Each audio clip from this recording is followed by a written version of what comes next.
السلام عليكم ورحمة الله وبركاته، أصدقائي وأحبابي ومتابعيني في كل مكان. إزيكم؟ عاملين إيه؟ وحشتوني جدا جدا جدا. طبعا كان من شوية كان في مباراة نادي الزمالك وفريق سيراميكا كليوباترا، اللي انتهت بفوز نادي الزمالك بهدف دون رد من فريق سيراميكا كليوباترا، اللي هو كان رافض اصلا انه يتعادل حتى. وزي ما شفنا في المباراة للناس اللي تابعت، اكتر من فرصة صلاح محسن ومش عارف مين ومين، انفرادات تامة بهدف من غير كلام، بس طبعا التركيز صفر. فالمباراة انتهت بواحد صفر لنادي الزمالك. مش دي قصتي خالص، ولا يفرق معايا، وانتوا فاهمين ان مش هيفرق معايا خالص. نادي الزمالك يكسب 1-0، يكسب 10-0، يخسر يتعادل، مش فارقة معايا، لان يعني هو الموضوع بالنسبة لي بره الفكرة اصلا. ولكن انا عايز اركز على حاجة، واتمنى ان انتوا تكونوا، الناس اللي اتفرجت على المباراة تكون خدت بالها منها. ايه هي؟ الجمهور، جمهور نادي الزمالك بالرايات السنانير، اللي هي الرايات الكبيرة اللي هي بتتعمل بالسنارة، بالطبل، الترومبيت، بكل أدوات التشجيع الكاملة لجمهور الزمالك داخل استاد القاهرة. هو سؤال بس، هي شركة الأمن اللي هم جايبة شوية مسجلين كانوا واقفين في التالتة شمال والتالتة يمين وفي الاستاد كله لجمهور الاهلي في ماتش الرجاء النهارده اجازه، لسه ما نزلوش من اجازه العيد، مع العلم ان كانت مباراه الاهلي والرجاء كانت في العيد اللي هو اساس الاجازه، يعني اساس الاجازه. مباراه الزمالك النهارده كان في مدين بقى انتوا اشتغلتوا في العيد فريحوا. عرفتوا مين نادي الدوله؟ عرفتوا ليه بيتعمل كده في جمهور الاهلي؟ عرفتوا؟ ما حدش يقول لي بقى انت ايه بتثير الفتن، لا انا بقول لكم واقع حاصل. حضراتكم شفتم في مباراة الاهلي والرجاء راية واحدة 30 في 40، 30 سنتي في 40، مرفوعة بحد بيعمل فيها بيها كده، يعني فيها حتة ماسورة بلاستيك معفنة كده، لو قرصت عليها او ممكن تتكسر. شفتوا؟ مفيش. ليه؟ ممنوع. عايز ادخل بالعلم من غير اي حاجه تمسكه، يعني ما يمسكوا بايدك الاتنين، عشان ممنوع، امنيا ممنوع. طيب، واللي كان النهارده في الرايات اللي هي 3 متر و2 متر في المدرجات، والطوبة الترومبيت، وكل ادوات التشجيع فين؟ وكل تيشيرتات ابيض واسود، خدوا بالكم، تيشيرتات ابيض واسود يعني التراس كان موجود النهارده. ايه؟ مفيش؟ الدنيا ايه؟ ولا هتقولوا اصل فريق سيراميكا ده ملوش جمهور، فده جمهور الزمالك بس؟ طب ما فريق المستعمر الخليجي في نهائي كاس مصر اللي انا برضو حضرته هو ليه جمهور؟ ملوش، يعني مدفوع الاجر حتى بوجبه وبفلوس، يعني مش هي. كانوا مرمين في حته كده يعني طب ماتش الاهلي والرجاء، هتقول جمهور الرجاء كان في الدور اللي فوق المقصوره، فوق بعيد، واحنا كجمهور اهلي ملناش دعوه بجمهور الرجاء، فوق دماغنا.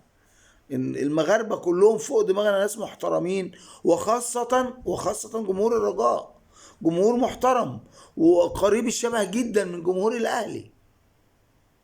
امم اتمنى والله اتمنى، يعني توضحوا لنا، يعني اذا كان الاهلي نادي الدوله، الابن المدلل للكاف، اللي يعني ايه اللي حاصل النهارده؟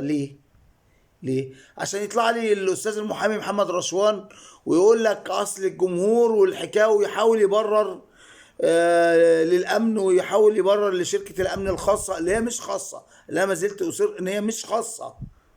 ماشي.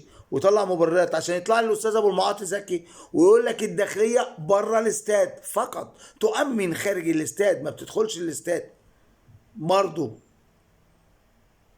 قولوا لي طيب يا رجاله، اللي بتطلعوا مبررات للجهات الامنيه والشركه الشركه الافريقيه اللي هي بتاعت تامين الاستاد اللي هي المفروض شركه عاديه، واللي شغالين فيها ما لهمش اي سلطات، بالمناظر البشعه والقذره اللي كانت بتحصل في المدرجات، والتعسيف والتعذيب لجماهير النادي الاهلي تحديدا. ما طلعش حس. انت جاي تعمل ايه؟ جاي تشجع؟ تتفرج، شجع بعينيك بس، ما طلعش صوت، ما تتكلمش، ما تهتفش. ويحاولوا يدخلونا في متاهه ايه؟ اصل ده صراع كبهات، يعني كل واحد عايز يتزعم الجمهور في المدرج، فاحنا لن نسمح. ولا شفنا كبهات ولا شفنا الكلام ده كله. والتاني هقول لكم ان فعلا الاستاد مليان مرشدين. يعني ايه مرشدين؟ عشان بس الناس تفهم. يعني ايه مرشدين؟ مش يعني الناس اللي كانوا واقفين، الواد ابو قميص ابيض، العره واللي لابسين اسود واللي ماشيين معاه شويه البلطجيه اللي معاه، لا. مرشدين يعني شباب بايعين نفسهم للدوله للحكومه، ولابسين تيشيرتات اهلي على انهم مشجعين، وهم اللي بيطلعوا يهتفوا بشتائم ضد شيكابالا، ضد حنفي هيصه ابو حديده، ضد اي حد، عشان يبقى في ذريعه لايقاف قطار النجاح بتاع النادي الاهلي، اللي هو ايه؟ جمهوره، اللي هو الوقود بتاع قطار النجاح. فيبقى في ذريعه اهو، احنا بنسمح لهم عشان الشكل العام يقولوا اشمعنى لا، احنا بنسمح لهم ب20,000 وب50,000 وبسعة الاستاد، بس هم بصوا ما بيحترموش ده، هم اللي بيشتموا. واللي بيشتموا دول تبع الدولة، مش تبع جماهير الأهلي. ده موضوع خلصنا منه، بس أنا وجب التنويه. الموضوع التاني، امبارح طبعا انا عملت ريلز، ومش عارف ليه الفيس ما نزلوش، مش عارف، في حاجات كده غريبة يعني.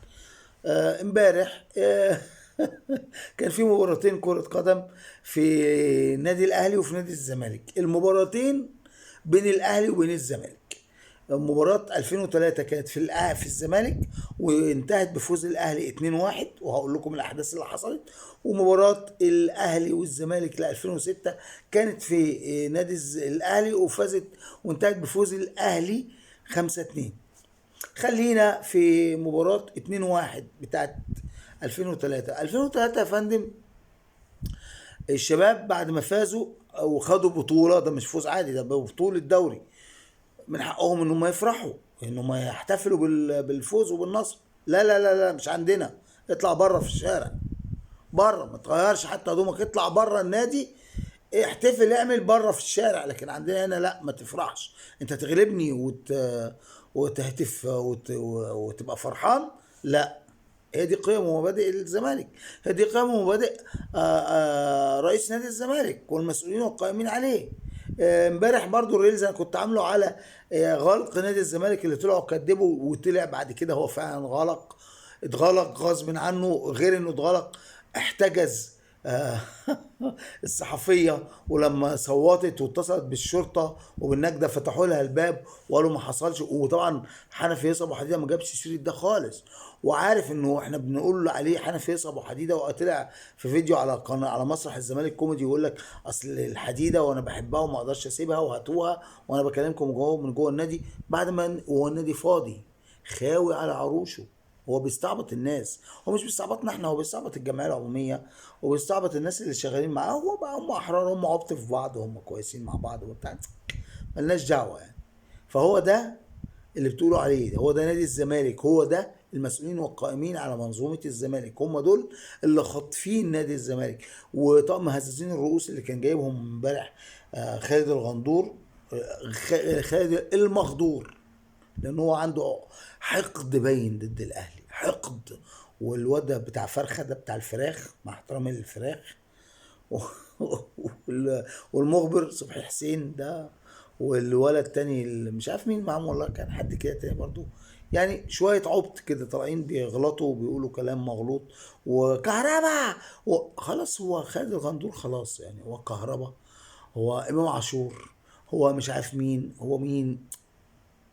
ربنا يكرم، ربنا يكرم ان شاء الله، ويزيدكم فشل على فشلكم. كل الرعب والخوف والهسس والهلع من مباراة السوبر بتاعت 5-5، وان كهربا يلعب مباراة. يا ابني هو انت بتلعب كهربا؟ هو مباراة السوبر دي بين الزمالك وكهربا؟ يا ابني انت بتلعب 11 راجل، 11 وحش، 11 جندي مقاتل، مش كهربا بس، انت بس بتحاول تشتت تركيز كهربا، لان هو اكتر واحد بيألم بيوجع بيحرق. ليه؟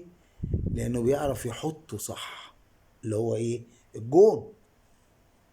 بيعرف يحط الجون صح مركز، فانت بتشتت ذهن. لا، انسى كل الهلاوس اللي انتوا بتعملوها، وكل طقم العوالم اللي بيطلعوا في مسرح الزمالك كوميدي، وكل الكلام ده وحنفيه ابو حديده والاشكال دي كلها، لا تعرنا اي اهتمام ولا اي انتباه، لان انتم غثاء كغثاء السيل، ملكوش اي قيمة عندنا.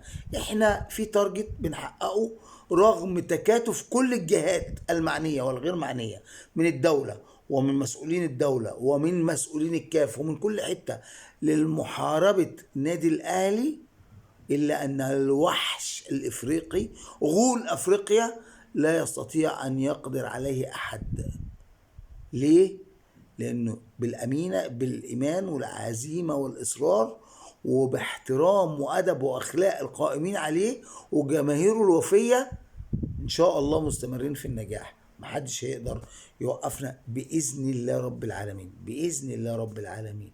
فاديكوا شفتوا احنا مش بنتكلم. لما نزلت الفيديو بتاع المترو قعدوا يقولوا لي لا اصل المترو كان جاي من محطة الاستاد مليان، في اي عرف في اي دين، في اي دين في اي دولة في اي دولة مش نامية تحت النامية ماشي؟